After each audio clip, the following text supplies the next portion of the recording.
بصرہ کے گورنر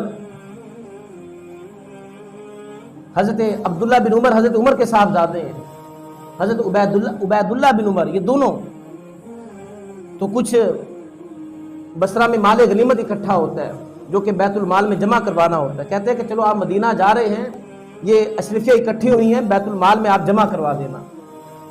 اور پھر جب یہ لے کر جانے لگتے ہیں، وہ گورنر کہتا ہے، وہ کہتا ہے کہ یہاں عراق میں بعض چیزیں سستی ہیں جو کہ حجاز میں مہنگی ہیں، تم اس طرح کرو، یہاں سے تجارت کرو، اسی سامان کی، انہی پیسوں کی تم سامان لے لو اور محنت کرنا، تمہاری محنت ہوگی، وہاں پر جا کر فروخت کرنا، جو اصل رقم ہے بیت المال میں جمع کروا دینا، اور جو تمہیں نفع ملے اپنے پاس رکھ لینا کہ تم نے محنت بھی کیا، یہاں سے سامان خریدا، اس کی حفاظت کی، اور پھر تم عراق سے تم وہاں پر عرب میں لے کر بھی آئے. تو حضرت عبداللہ بن عمر، عبید اللہ بن عمر اس کی باتیں مان لیتے ہیں اور سامان خریدتے ہیں اور مدینہ آ کر فروخت کرتے ہیں، جو اصل رقم ہوتی ہے بیت المال میں جمع کرواتے ہیں اور نفع اپنے پاس رکھ لیتے ہیں. حضرت عمر بن خطاب رضی اللہ تعالیٰ عنہ کو یہ بات پتہ چلتی.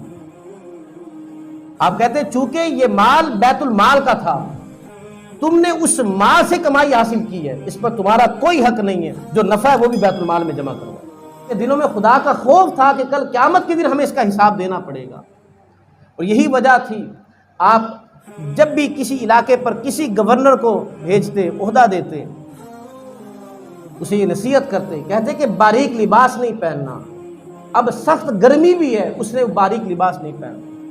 ترکی گھوڑے پر تم نے سواری نہیں کرنی، اور اپنے دروازے پر کوئی دربار نہیں رکھنا، چھنے ہوئے آٹے کی روٹی نہیں کھانی.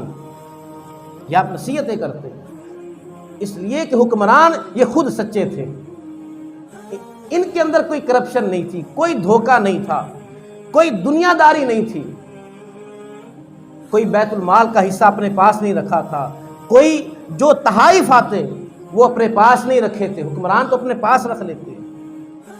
جب کہ آقا علیہ الصلوۃ والسلام نے ارشاد فرمایا کہ تمہیں عہدہ ملنے کے بعد جو تحائف ملے وہ تمہارے نہیں ہیں، وہ بیت المال کے ہیں. آج ہمارے حکمران ریاست مدینہ کی بات کریں، جتنے بھی ہیں، موجودہ ہیں، گزشتہ ہیں، جو حکومت میں ہیں، جو نہیں ہیں، سب اسلام کی باتیں کرتے ہیں.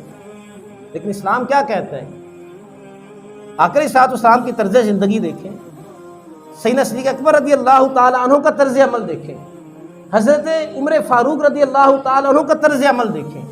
آج ہمارے ہاں پریشانیاں کیوں ہیں؟ اسی وجہ سے ہیں کہ ہمارے حکمران خود صاف نہیں ہوتے. جب وہ خود صاف نہیں ہے، وہ کسی وزیر کو، ایم این اے کو، ایم پی اے کو، کسی کونسلر کو وہ کیسے روک سکتے ہیں؟ اتنی جرت ہی نہیں. وہ آگے سے اعتراض کر دے گا تم نے بھی تو کھایا ہے، تم نے بھی تو یہاں پر کرپشن کی ہے. جب خود پاک اور صاف نہیں ہوتے، وہ کسی ایم این اے کو بھی نہیں کہہ سکتے، وہ کسی وزیر کو نہیں کہہ سکتے یہ کرپشن نہ کرو. اس کا نتیجہ یہ ہے کہ آج جس جگہ پر ہم پہنچے ہوئے ہیں، آج ہر طرف سے ہم پر عذاب ہے. یہ سیلاب کا عذاب، یہ اللہ کا عذاب ہے. لوڈ شیڈنگ کا عذاب، بھوک کا عذاب، عزتیں پامال ہو رہی یہ عذاب، بے حیائی ہمارے اندر ہے یہ عذاب. یہ عذاب تو ہیں، یہ کس وجہ سے ہیں؟ ایک تو ہم صحیح نہیں، جب ہم صحیح نہیں ہمارے حکمران صحیح نہیں. کاش کہ اللہ رب العزت ہمیں اپنے اعمال کو درست کرنے کی توفیق عطا فرمائے تاکہ ہمیں نیک صالح حکمران ملے.